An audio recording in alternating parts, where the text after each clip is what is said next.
Good day, everyone. My name is Jan Henry Ambos, and I am the developer of the game. Today, I will be presenting the assets we created for our game, Whispers in the Dark. These include environment tiles, props, and character elements that help build the dark and abandoned atmosphere. Whispers in the Dark is a 2D psychological horror side scroller where players explore a silent, abandoned building filled with shadows, broken rooms, and unsettling echoes of the past.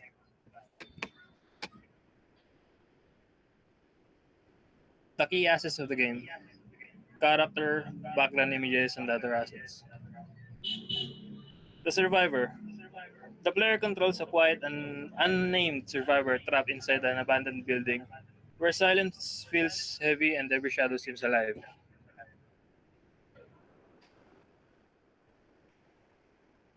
The Spawn Room on the start of the game. The Spawn Room is where the player first wakes up.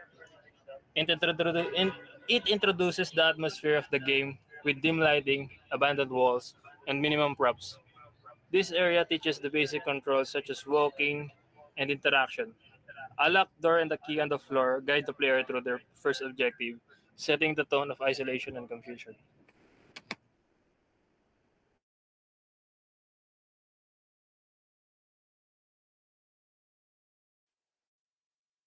Hello guys, I'm Mike Vincent. I'm designer on in this game. This storage room. The storage room contains scattered objects, shelves, and debris, making it feel neglect and unused. It encourages exploration and careful movement. This area may contain important items or clues while also using shadows and ties space to create tension and anxiety.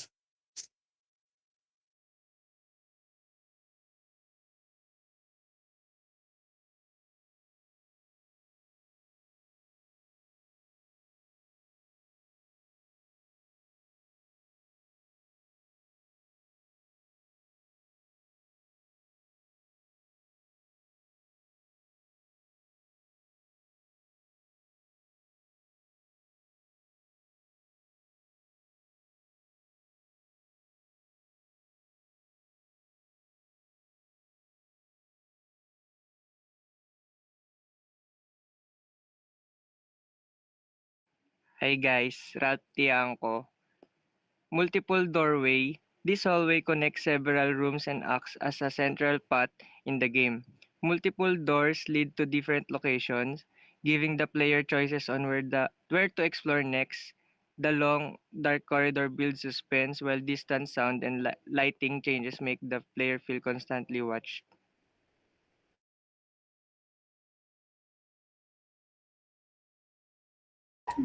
Random area. The random area serves as an unpredictable space meant to confuse and disorient the player. Its layout is less structured with broken props and empty corners.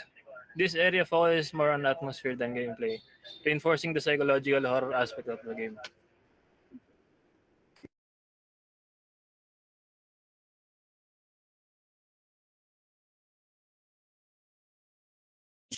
Overlay props.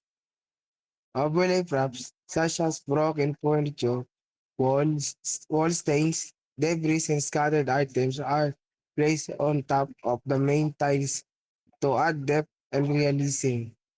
These details makes the environment feel living and abandoned, helping strengthen immersion without overwhelming the player.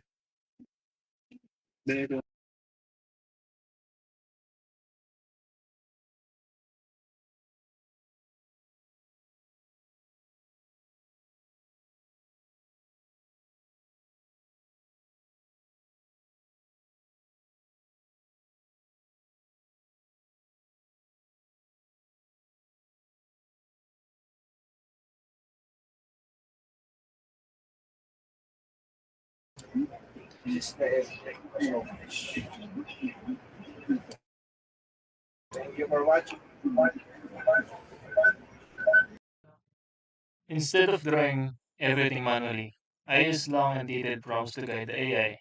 In my prompts, I clearly described the style I wanted, such as 2D pixel art, dark abandoned buildings, black and gray color palette, and a creepy tile size mood and the small props like broken chairs, debris, and wall stains. I made sure to include exact instructions like keeping the same resolution, not changing lighting, and only adding sub to details. This helped keep all tile maps consistent across rooms like hallways, storage areas, and spawn rooms. Using Gemini AI helped me save time and focus more on gameplay in Godot, such as movement, interactions, and level design. The AI acted as a tool to generate visual assets while I handled the game logic and layout. In short, Gemini AI was used as an asset generator, but the overall game design placement of tiles and implementation in the engine were done. For the character design, I created it manually using LibreSprite. I designed the character pixel by pixel, including the proportions and animation frames. Unlike the tile maps, the character was handmade so I could fully control its appearance and movement.